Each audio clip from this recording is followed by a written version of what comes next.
Did you know that just in the last 7 years, hospital costs are 4 times of what they used to be? Sounds scary, right?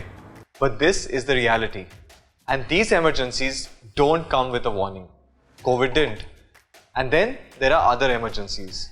Just in the first half of 2022, over 40 startups alone have laid off nearly 13,000 employees.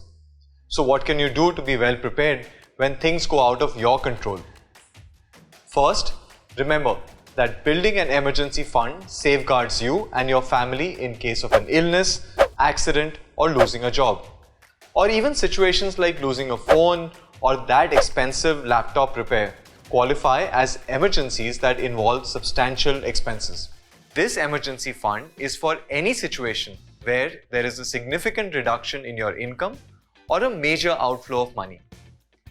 In these situations, the aim is to tide over the problem without affecting any of your financial goals or hampering your regular life. Now, on to the second part. How much money do you need in your emergency fund? For someone in a job with a stable salary, an emergency corpus should be at least 6 months of your monthly expenses. But if you have more than 2 members of your family dependent on you, you must have a fund worth at least 12 months. For business owners or freelancers, an ideal amount is at least 9 to 12 months of your monthly expenses. Let's simplify this. If you have a full-time job and say your household expenses including rent, EMI, school fees, staff salaries, utilities, medicines, groceries and other essential expenses is rupees 1 lakh per month, your emergency fund should be 6 times of that. That is, you should have an emergency fund of rupees 6 lakhs. Now, before I tell you how you can build your emergency fund, you need to understand one very important thing. Emergency funds are not for returns or profit.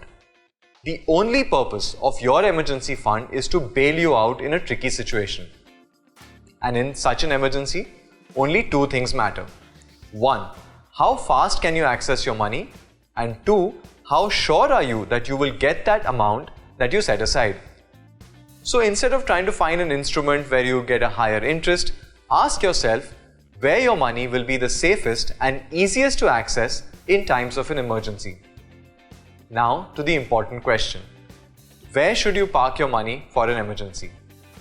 I've seen a lot of people consider their bank balances or fixed deposits as a fallback option for emergencies.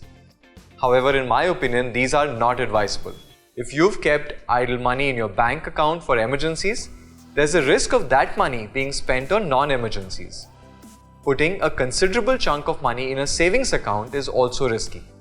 If there's an uncertainty or an issue in the bank, you may not be able to withdraw your money, as was seen in the case of Yes Bank and PMC Bank.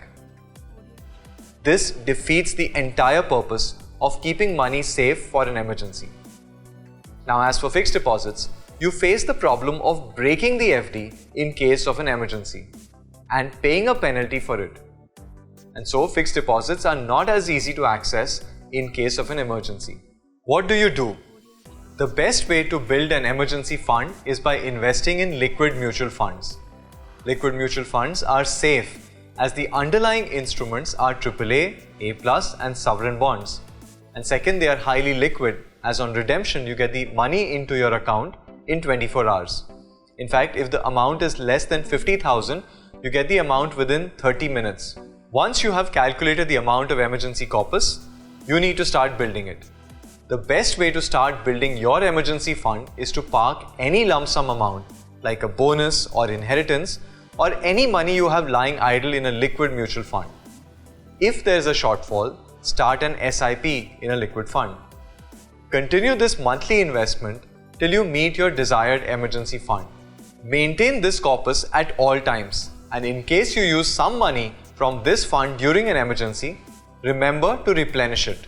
This is how, with one step of building your emergency fund, you can secure yourself and your family.